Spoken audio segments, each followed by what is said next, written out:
Good afternoon and welcome to another Angry Alien Bulletin here on the Angry Astronaut. So, as most UFO enthusiasts know, there's about to be another UAP hearing in the House of Representatives, the House Oversight and Accountability Committee, as it is called, and a number of former Defense Department officials who have been advocating for an investigation of UAPs, who believe and say that they have proof that UAPs are real. By real, meaning that not something that's been created by human technology, not the result of experimental aircraft or anything like that, but non-human technology, and also that the United States and other governments have examples of crashed UAPs or UAP technology in their possession. They've been hiding it over all these years.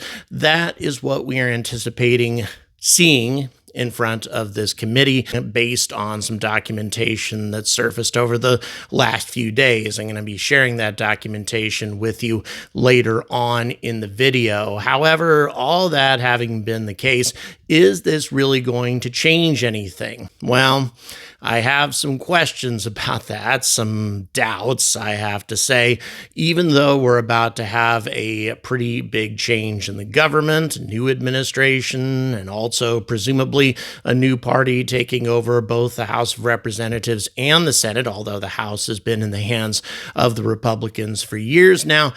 That's happened before. Trump was in office before. He had both the House and the Senate under Republican control, and yet we didn't have any changes, no great unveiling, no revealing of any hidden information on UAPs. So if Trump didn't have the truth, or at least wasn't willing to share the truth back then, is he going to be willing to share it now? Well, that has yet to be seen, but we're going to bring you some information about these hearings and what we can expect to see, but also, I would say probably the bigger headline here is the fact that since we've been sharing some information about the BLC-1 signal, and there's been a lot of debate as to whether or not there's anything new about this signal or if there's any legitimacy to it. The majority of people who are engaged in the search for extraterrestrial life say that there's absolutely nothing to it. The BLC-1 is not a legitimate signal from Proxima Centauri, but rather human interference. But there are 8 other signals that have been discovered since BLC-1, and all of them appear to be coming from stars in our neighborhood. Fairly close by, as a matter of fact, remarkably close by if you consider the size of the Milky Way galaxy. And in my opinion, that's very significant, because if UAPs are a thing, if they are the product of extraterrestrial technology, then that would suggest, or especially if they're here in large numbers and have been here for some time, that there has to be some sort of extraterrestrial presence on nearby star systems.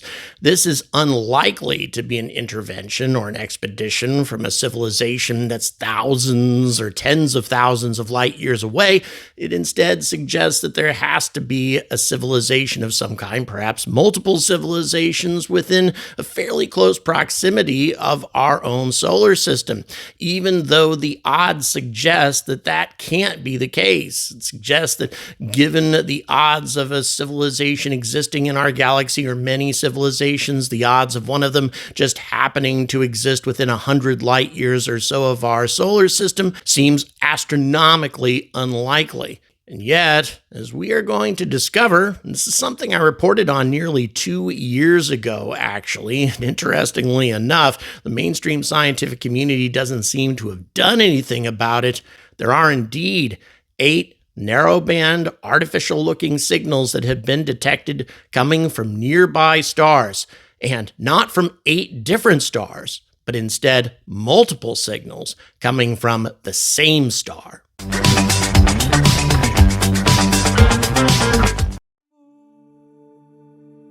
Anyone with even a casual knowledge of astronomy knows that the Milky Way galaxy is a very big place indeed. It's 100,000 light years across and 1,000 light years thick, comprises 8 trillion cubic light years worth of volume with 100 billion stars contained within that volume.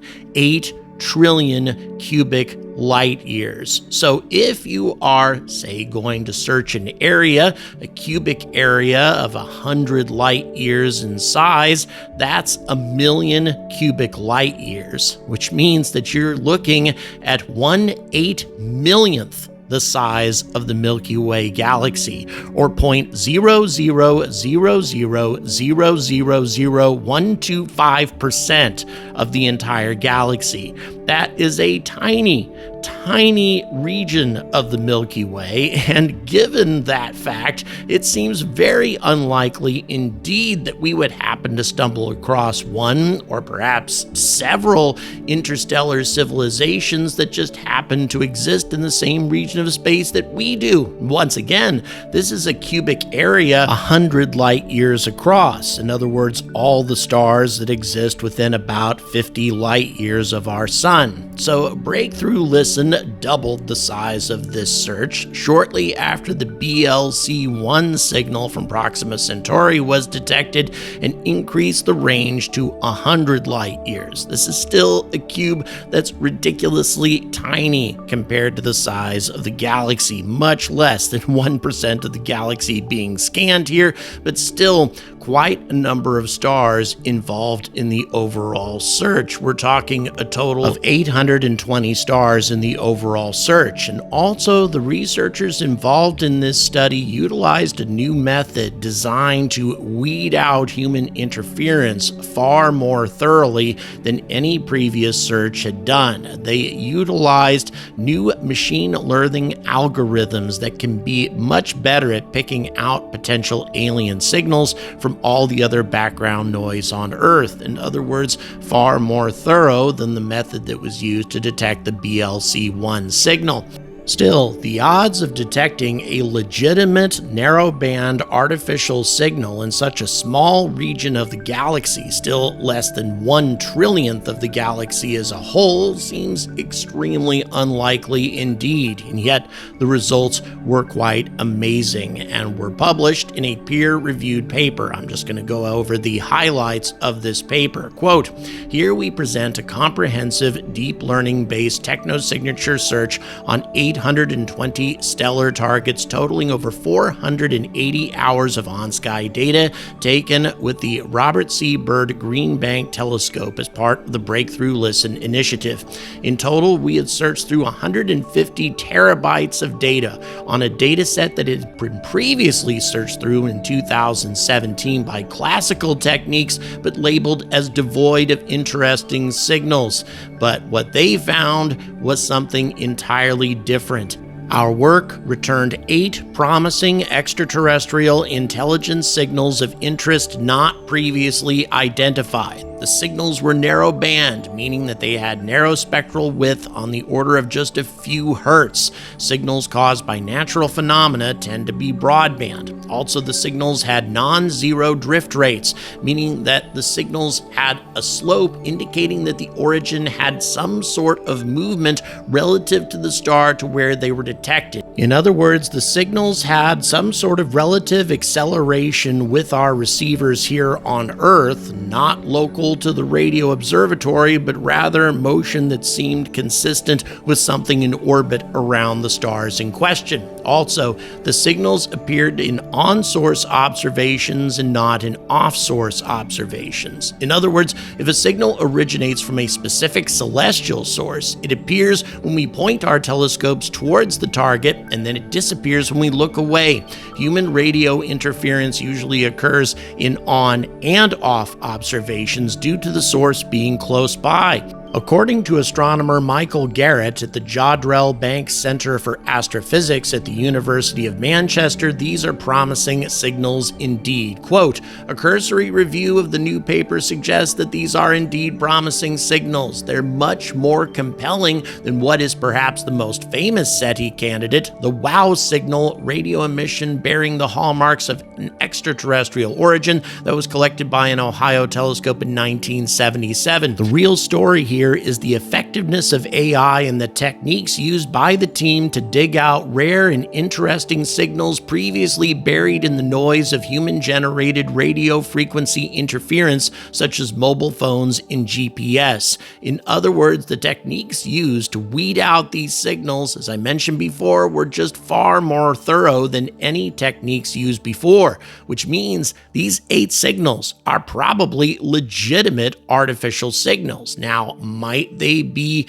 human signals coming, say, from satellites or something along those lines? Well, perhaps, but those satellites would very seldom move in the same way that an object in orbit around a distant star would. And it's also worth noting that these 8 candidates survived some very detailed and exacting criteria in order to survive the overall study in the first place. 3 million signals of interest cropped up initially, and they eventually got weeded down to these 8. But that doesn't mean that none of the other 3 million were legitimate. They just couldn't tell the difference between those signals and radio frequency interference. So there could be many more signals out there that our instruments simply weren't sensitive enough to detect. But the 8 signals that were detected, well, that's interesting enough, especially if you consider that some of those signals, as I mentioned before,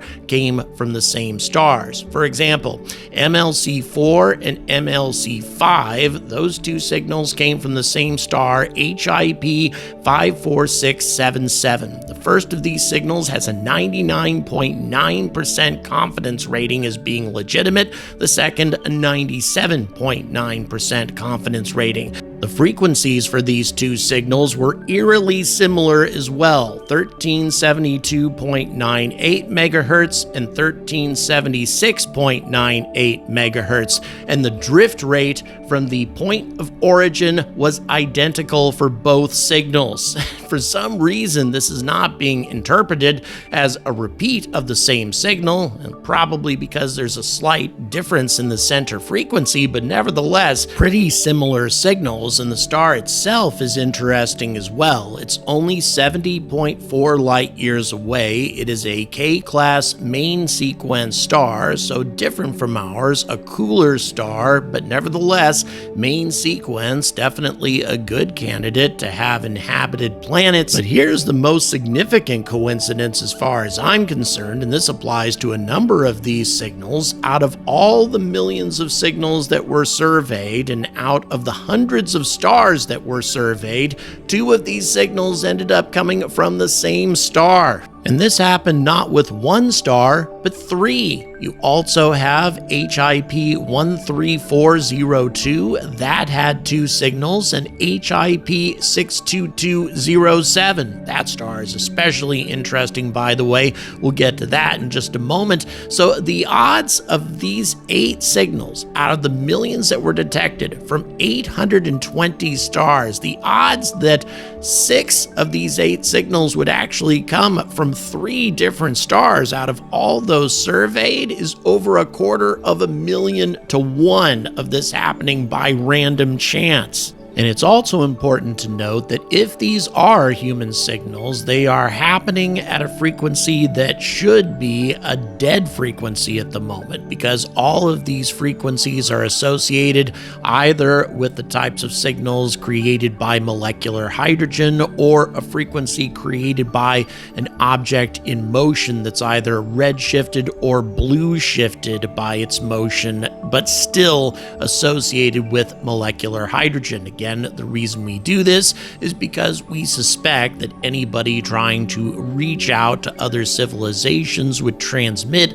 on a frequency associated with the most common element in the universe. That is, of course, hydrogen. So if these are human signals, they are coming from transmitters that shouldn't be signaling at all. But in my opinion, the most intriguing pair of signals are the ones coming from HIP 62207, a star that is more commonly known as Canum Venaticorum. This is a relatively old star, about 6 billion years old, or 1.5 billion years older than our star, indicating that any planets in orbit around this star should have been there for a very, very long time, and a considerable amount of time for an impressive civilization to have evolved there. It's only about 57 light years away from our solar system, so remarkably close, but here's the most intriguing thing of all. By incredible coincidence, there is a debris disk of some kind orbiting this star. In other words, something that's creating a substantial infrared signature, strong enough for us to detect with our infrared telescopes. Why is this significant? Because it shouldn't be there at all. Debris disks tend to exist on newly forming stars with evolving solar systems, not orbiting stars that are over 6 billion years old. By that time, whatever solar system exists in orbit around this star, especially if you consider that it is a main sequence star not too different from our own, instead of a debris disk, you should have a very well-evolved and stable solar system. But there's one other thing that can also generate a substantial infrared signature in orbit around a star, and that's a Dyson sphere, or in this particular case, a Dyson swarm, a large collection of solar collectors designed to trap substantial amounts of energy being put off by the star in order for it to be exploited by an extremely advanced civilization. In other words, the type of civilization that might be hundreds of millions, if not a billion years older than our own. So, very interesting coincidence indeed that we would detect two narrowband transmissions from a star that also has a debris disk where the debris disk should not exist. But of course, frustratingly, when a second effort was made to try to reacquire these signals from all of the stars in question, well, none of these signals actually repeated. Even though we had multiple signals coming from the same star, they weren't precisely the same signal, and that's the only thing that matters to SETI. But still, I think we have a strong indication at this point, especially given the fact that we really haven't spent a great deal of effort or time to try to reacquire this signal. It's not like we watched these stars intensely for months on end trying to pick up the signal again, but rather did a relatively brief survey to see if the signal was still there. So if these signals are indeed genuine, then it suggests that our region of space is brimming over with advanced civilizations, suggesting also that we could be getting visits on a regular basis from craft sent from these extraterrestrial civilizations. And this is one of the reasons why we have this hearing going on November 13th, is because we have a large number of people who do indeed believe that we are under surveillance from some sort of non-human civilization. And I'm going to go ahead and read the written testimony of Luis Elizondo. We already have access to this prior to the actual hearings that are going to be taking place tomorrow. Quote, "Greetings, Chairwoman Mace, Chairman Grothman, ranking members Connolly and Garcia, and members of the committee. It is my honor and privilege to testify before you on the issue of unidentified anomalous phenomena, formerly known as UFOs. On behalf of our brave men and women in uniform and across the intelligence community, as well as my fellow Americans who have awaited this day, thank you for your leadership on this important matter. Let me be clear, UAP are real. Advanced technology technologies not made by our government or any other government are monitoring sensitive military installations across the globe. Furthermore, the U.S. is in possession of UAP technologies, as are some of our adversaries. I believe we are in the midst of a multi-decade secretive arms race, one funded by misallocated taxpayer dollars and hidden from our elected representatives and oversight bodies. For many years, I was entrusted with protecting some of our nation's most sensitive programs. In my last position, I managed a special access program on behalf of the White House and the National Security Council. As such, I appreciate the need to protect certain sensitive intelligence and military information. I consider my oath to protect secrets as sacred and will always put the safety of American people first. With that said, I also understand the consequences of excessive secrecy and stovepiping. Nowhere was this more apparent than in the aftermath of 9/11, which many of us remember all too well. After this introduction, we're going to get a lot of details in terms of what Mr. Elizondo claims he knows about the UAP program and how it's been covered up, how it's been investigated over the years, and what these objects might be and what their point of origin might be. Again, I don't know exactly how much we're going to get out of the hearing tomorrow, and also I'm a little skeptical as to what sort of follow-up we're going to get from the government. But in spite of my cynicism, there is a steadily growing body of evidence to suggest that we are most definitely not alone in the universe. Rather, it appears that we may have civilizations in very close proximity to our solar system, civilizations that are more than capable of sending craft to investigate our particular civilization to determine whether or not we might be a threat, whether or not we might be an interesting species to study. Who knows what their goals might be? But the more I learn about this topic, the more I become convinced that regardless of what the details might be about this phenomena and everything associated with it, it's much more likely that there is something strange going on, as opposed to all of this being something mundane or just figments of our imagination. Thank you very much for watching. Please don't forget to like and subscribe. And I'd like to thank the following incredible people who have decided to support me on Patreon this month: Benjamin Becker, Sky Goodrich, Phil Parker, Thomas Lyle, Simon, Daniel Sorkin, and I'd also like to thank Warren James for increasing his Patreon membership to help support the channel. If you'd like to join these folks, all the details are in the description, and I have a new Patreon exclusive video coming out this week. So until next time, stay angry about space.